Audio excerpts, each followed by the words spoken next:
Hello guys, welcome to Dr. Devil. So if you are new to the channel, we post amazing revenge stories daily.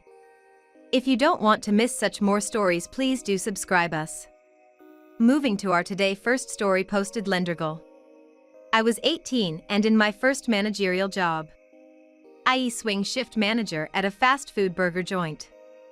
Like every place, we had a couple of usuals who were a-holes for the sake of being a-holes. One of them, an over-the-top egregiously aggressive woman who found fault with everything, would go ballistic if you so much as failed to address her as ma'am in every sentence. Things came to a head when she was so rude to one of our counter clerks that she made the girl cry.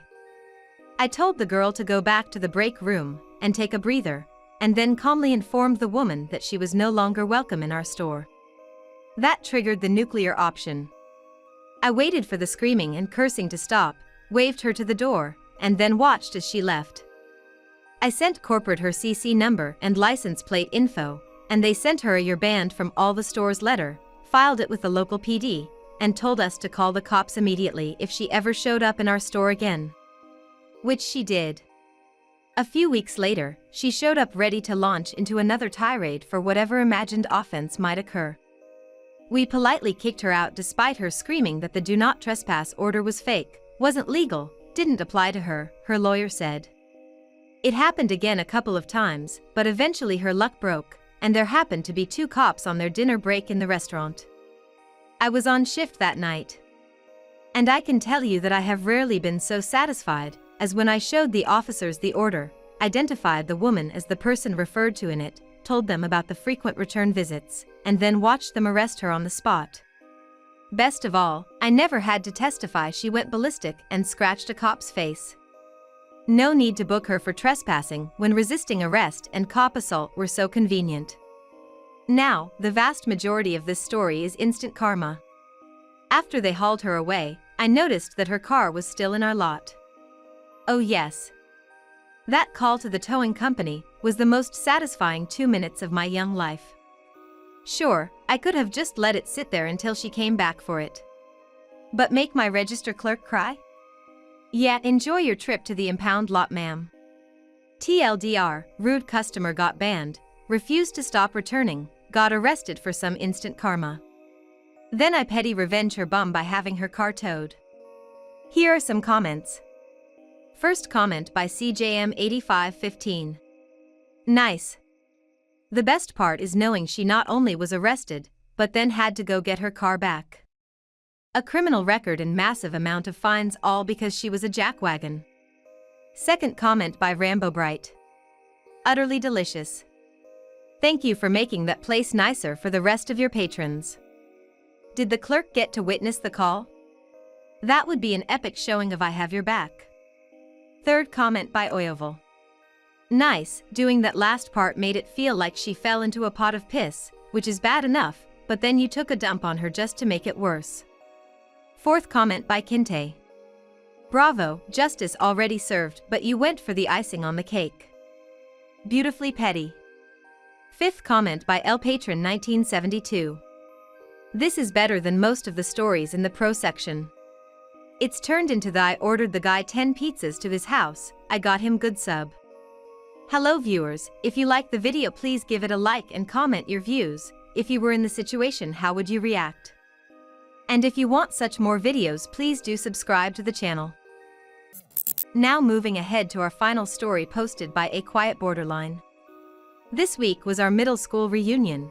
Most of us went to the same K-8 school, ages 6 to 14 for our friends across the pond, and while we all were laughing and talking over Zoom, my friend, whom I'll call Janice, brought up this memory.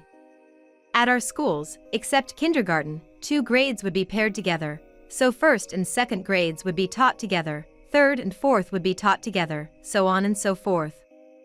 The 7th and 8th grades had to do a special project every year called Toy Team, or TT. We would be put into teams, build a specific toy that we could market. Representatives from local businesses would be invited to judge our projects, and win awards in various categories: best presentation, best design, best research, etc. The idea behind this project was to teach teamwork, ingenuity, creativity, etc. But in the end, it caused more trouble than it was worth. for reasons I'll get to in a moment. I hated TT with a passion. The biggest reason was that the boys would take over the building of the toy, and the girls did the secretarial work, listing results, surveying the groups, writing final reports, etc. It wasn't fair, but I was always too afraid to speak my mind and ask to help to build, something I've always enjoyed. But the 8th grade year was the one that almost broke me because of one kid. Enter Carlos, not his real name. Carlos was in 7th grade, but was touted as a math and science genius. He had to go to the local high school to take math/science classes, because none of the teachers at our school were qualified to teach at his level. He also prided himself on being a cool kid, and had a gang of sycophants follow him around, reaffirming his greatness. In reality, Carlos was a little punk who honestly should have used a lesson or two in the school of hard knocks. He was a jerk to the highest degree, always looked down on everyone else, and since his parents, who were honestly Lucius and Narcissa Malfoy come to life, defended his actions and threatened everyone around them. Because it was a private school and Carlos' parents were big donors, even the teachers were limited in what they could and couldn't do to discipline him. The worst they could do was detention, but he just shrugged it off. Seriously, unless he killed somebody, Carlos was untouchable. Janice and I were thrilled to be in the same group, until we learned we'd be paired with Carlos. Carlos immediately took over the project and bossed Janice and me around. Janice and I were favorite targets for Carlos and his sycophants because we were quiet, kept to ourselves, and just focused on our work. Carlos proceeded to make our experience in TT miserable. He claimed that because he was the big math and science expert, only he could build our glider, and we had to write it down. Janice and I put up with it at first because we knew our teachers would do nothing, and it was just an 8-week-long group project. Then one day, during week 6, it happened. We had to test the gliders. Our testing rigs were set up with yardsticks and rubber bands on tables. You'd load the gliders into the rubber bands, pull them back and launch. Then you'd measure how far they flew and make your corrections. Once again, the boys took over and the girls did the recording. Janice and I were making notes when I noticed the rubber band was about to snap due to how stretched out it was. I warned Carlos about the rubber band and to adjust the glider. When he protested, our teacher, who I'll call Mrs. Adams, snapped at him and told him listen to your partners and adjust. Well, Carlos did as said, but he pulled back the glider back too far and too fast. As a result, the rubber band snapped. The rubber band not only slapped Carlos in the face, but broke our glider to pieces because he pulled it back too far and the force hit the fragile wood. Carlos was pissed and turned his anger on me. No wonder you suck at math and science, he said. This, in addition to all the stuff going on, broke me. It's true that math and science were my worst subjects because I have a learning disability that makes those subjects tough. But I've always loved building and repairing things.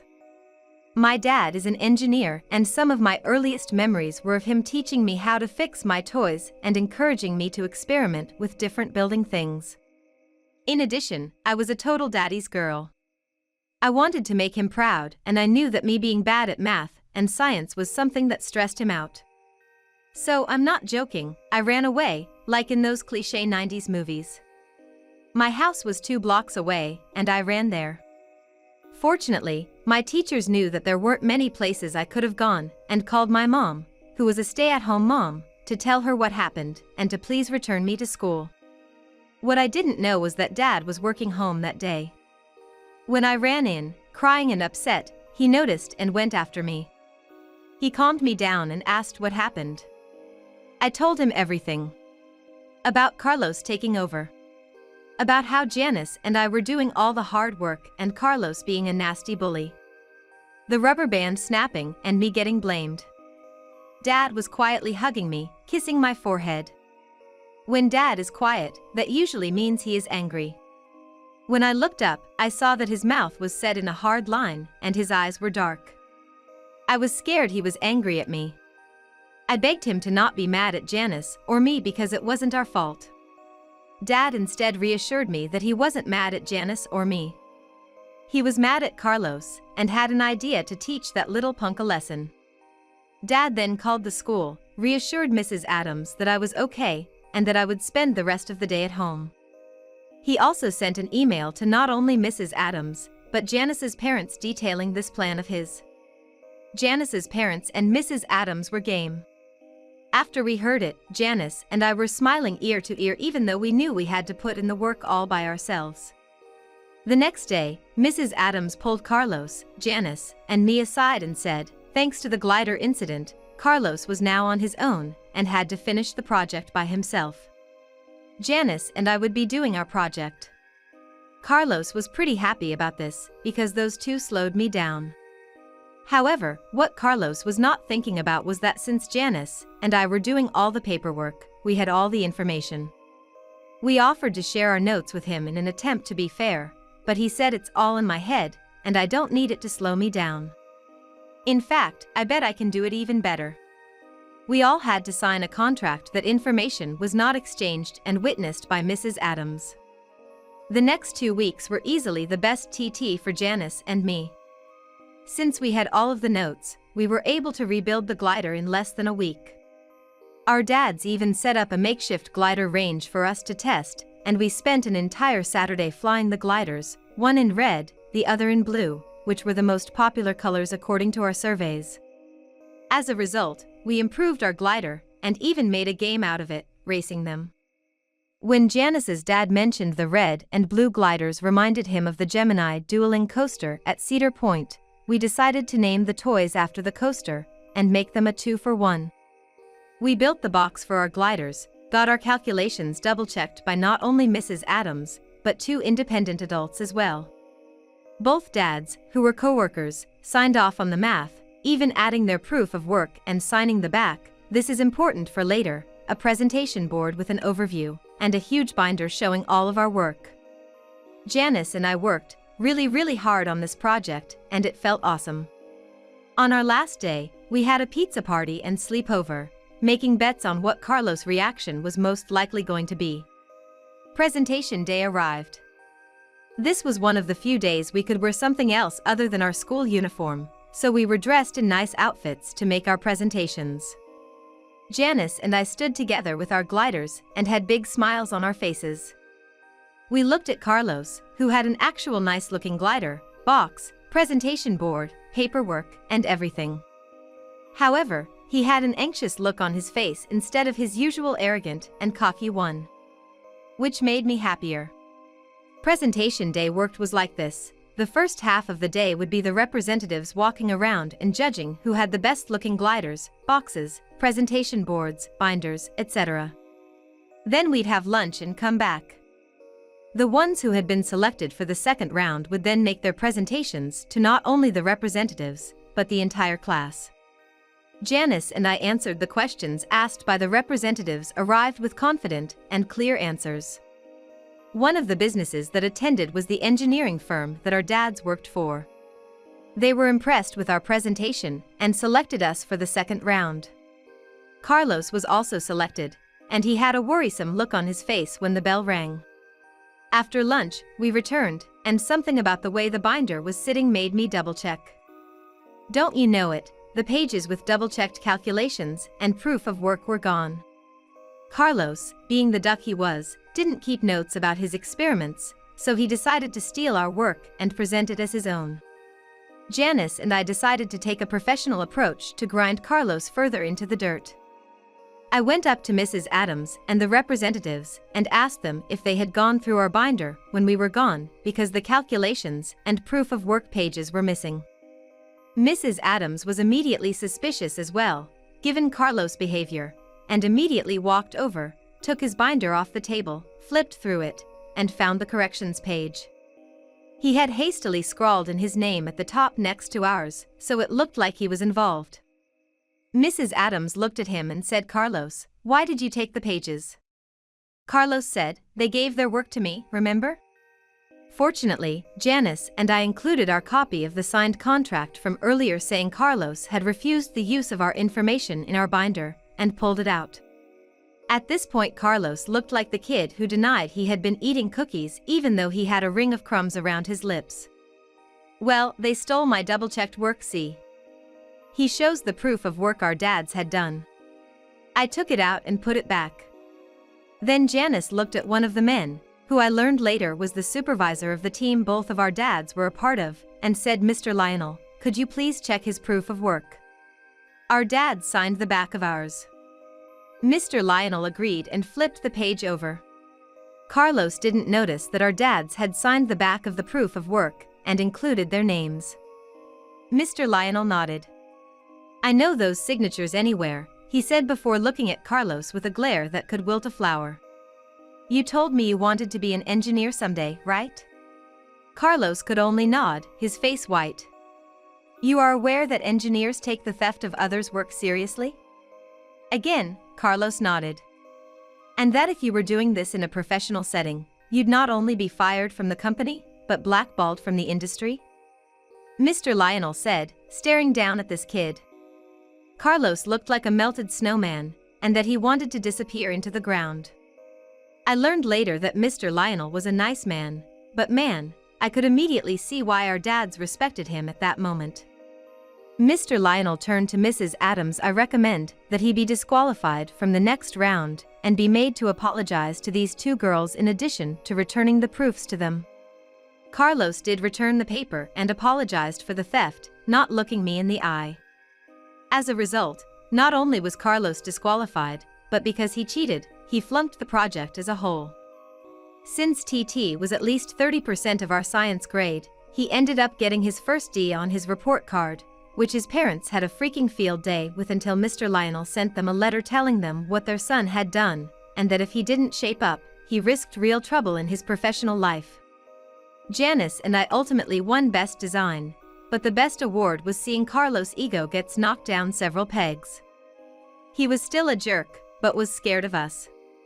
Hey, I might be bad at math and science, but at least I know not to be mean to people who might help me someday. Here are some comments. First comment by you_2_sabes. Ah. Feeling just the way I do after a cold drink on a hot day. So very satisfied. Thanks for the share, OP. And frankly, this was a good and important lesson for that boy.